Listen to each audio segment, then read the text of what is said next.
कार्तिक माह महात्म्य का 20वां अध्याय।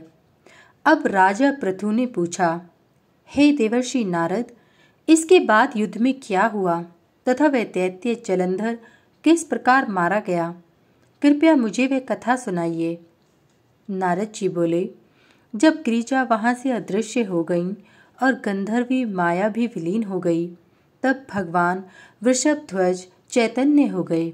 उन्होंने लौकिकता व्यक्त करते हुए बड़ा क्रोध किया और विस्मित मना जलंधर से युद्ध करने लगे। जलंधर शंकर जी के बाणों को काटने लगा, परंतु जब काट न सका तब उसने उन्हें मोहित करने के लिए माया की पार्वती का निर्माण कर अपने रथ पर बांध लिया। तब अपनी प्रिया पार्वती को इस प्रकार कष्ट में पड़ा देख लौकिक लीला दिखाते हुए शंकर जी व्याकुल हो गए। शंकर जी ने भयंकर रौद्र रूप धारण कर लिया। अब उनके रौद्र रूप को देख कोई भी दैत्य उनके सामने खड़ा होने में समर्थ न हो सका और सब भागने छिपने लगे, यहाँ तक कि शुंभ निशुंभ भी समर्थ न हो सके। शिव जी ने उन शुंभ निशुंभ को शाप देकर बड़ा धिक्कारा और कहा, तुम दोनों ने मेरा बड़ा अपराध किया है। तुम युद्ध से भागते हो, भागते को मारना पाप है।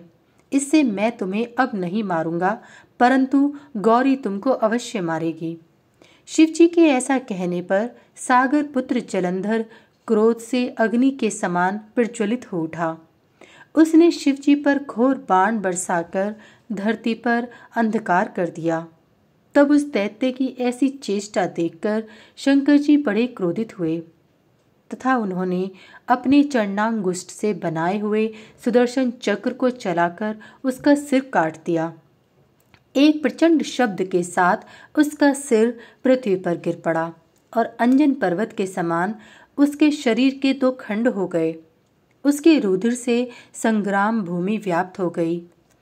शिवाज्ञा से उसका रक्त और मांस महारौरव में जाकर रक्त का कुंड हो गया तथा उसके शरीर का तेज निकलकर शंकर जी में वैसे ही प्रवेश कर गया जैसे वृंदा का तेज गौरी के शरीर में प्रविष्ट हुआ था। जलंधर को मरा देख सब देवता और सब गंधर्व प्रसन्न हो गए।